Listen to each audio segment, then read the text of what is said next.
We headed towards the city of La Paz, but we weren't the only ones. Another hurricane had also chosen this beautiful city. We debated where we would stay to shelter from this natural phenomenon, and while searching for campsite information on one of the many apps, we found Campestre Maranfag campsite. For $30 a night, we had everything: bathrooms with hot water, a sink, internet, electricity, and drainage for gray and black waters. We remind you that since we had a compostable toilet, we only flush gray water.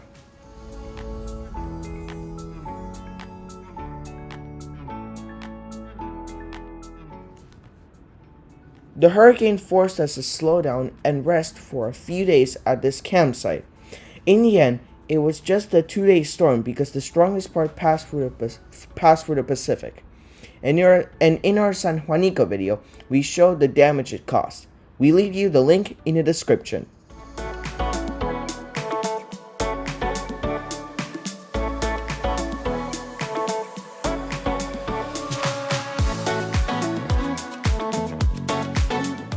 But in La Paz, we had peace.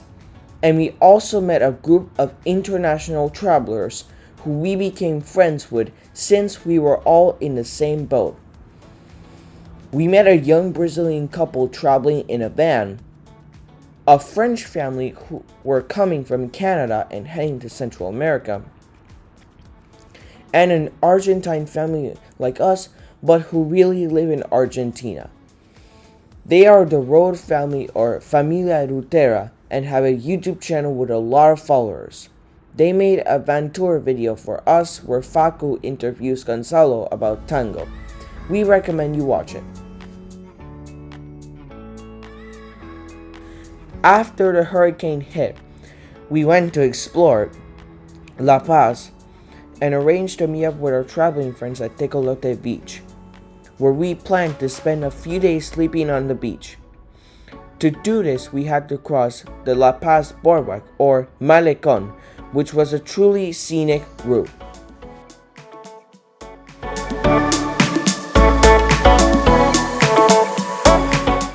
For those who love white sand beaches and turquoise waters, like me, this area is ideal. It's full of idyllic beaches to enjoy.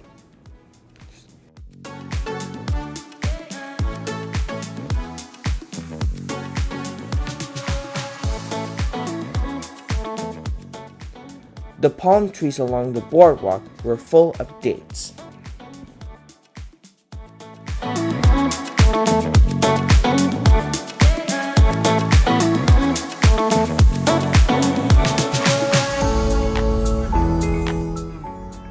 La Paz is the capital of Baja California and one of its most populated cities. It was founded in 1500. It has an international airport which attracts many tourists from the United States. Its port is also very important.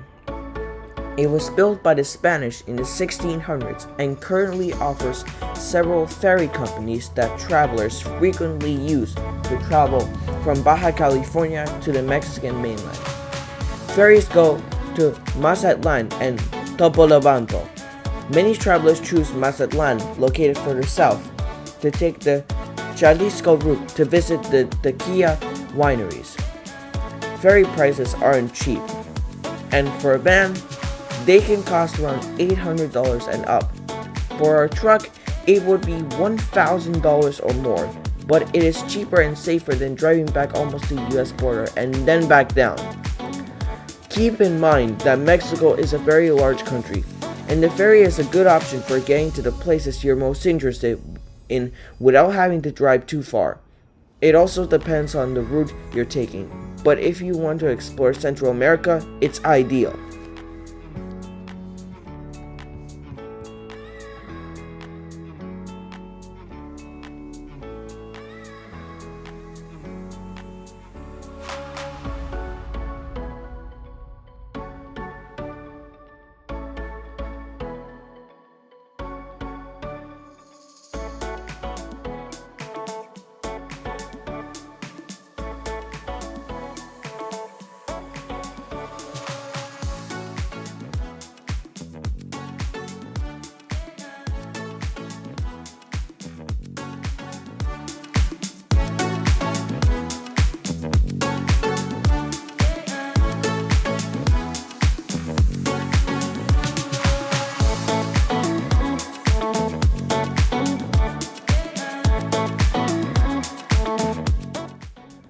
Travelers coming from Central America take the ferry from Mazatlan to enter Baja California from La Paz. We had to return to Florida, where we live, so we couldn't do it, but we want to do it someday.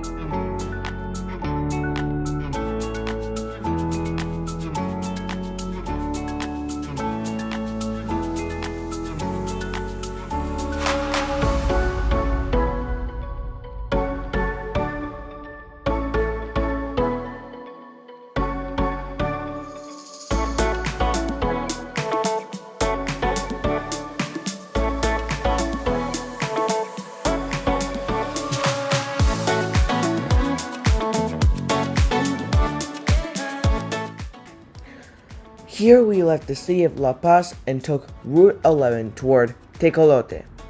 This same route takes you to the port area where the ferries depart.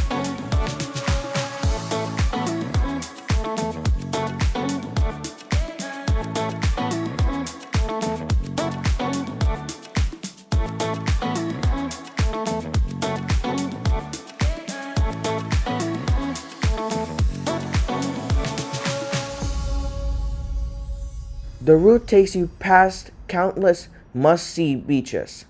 No matter where you stop, you won't go wrong. Close to the port is Pichilingüe Beach, and past it, Balandra Beach is a beach you have to see. Unfortunately, access to this beach was closed because a yacht had caught fire.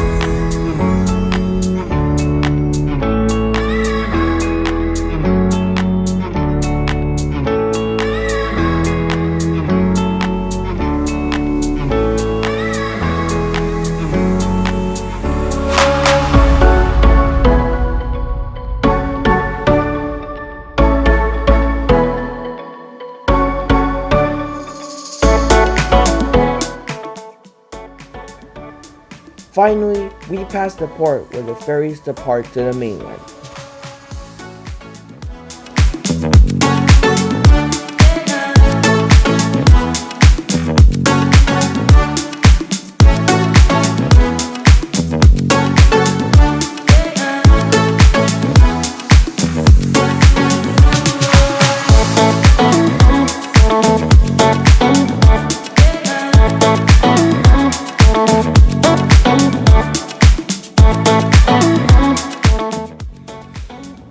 As we approach Tecolote Beach, we also reach the end of our video. In the next video, we'll show you how much fun we had on this heavenly beach. We appreciate you watching this video until the end, and we ask you to subscribe to the channel if you haven't already. See you in the next time. Hasta la vista.